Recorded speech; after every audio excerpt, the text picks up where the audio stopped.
श्री हरि विष्णु की जय। जय श्री कृष्णा।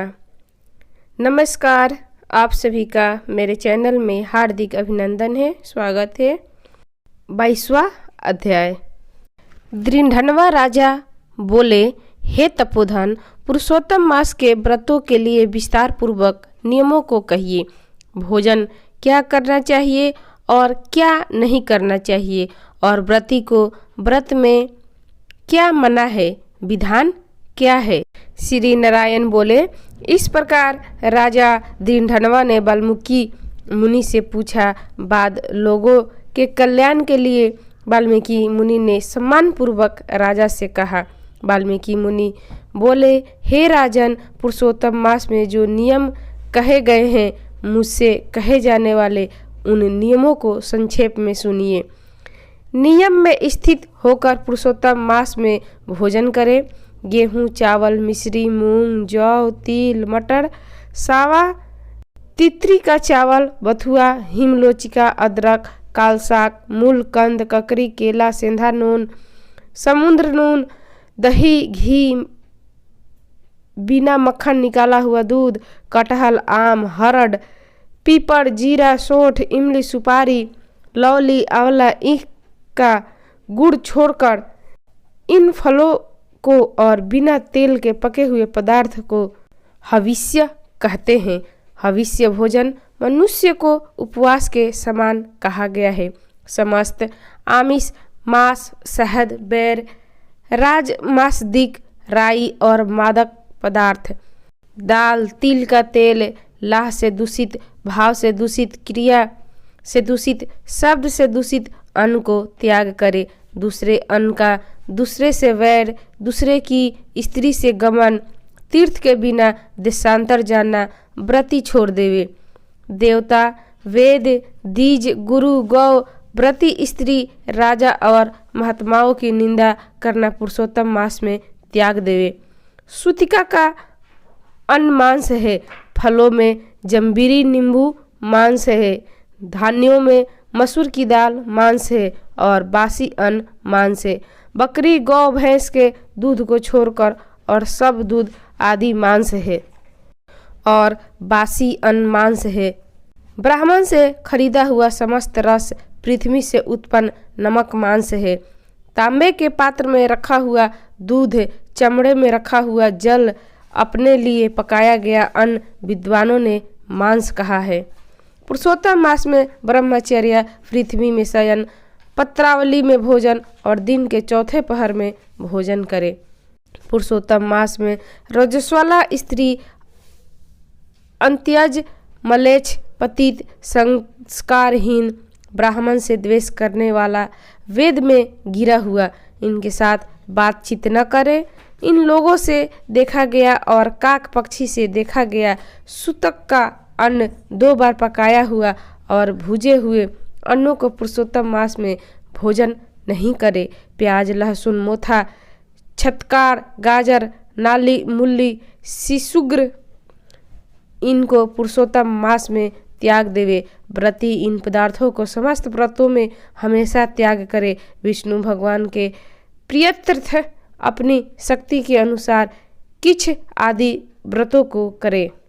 कोहड़ा, कनक कारिका, लट, जीरा, मूली, बेल, इंद्रवय, आंवला के फल, नारियल, अलाबू, परवल, बेर, चम्र साग, बैगन, आजिल, बल्ली और जल में उत्पन्न होने वाले साग, प्रतिपद आदि तिथियों में क्रम से इन शाकों का त्याग करना। गृहस्थाश्रामी रविवार को आंवला सदा ही त्याग करे। पुरुषोत्तम भगवान के प्रियत्र जिन जिन वस्तुओं का त्याग करे, उन वस्तुओं को प्रथम ब्राह्मण को देकर फिर हमेशा भोजन करे। व्रती कार्तिक और माघ मास में इन नियमों को करे।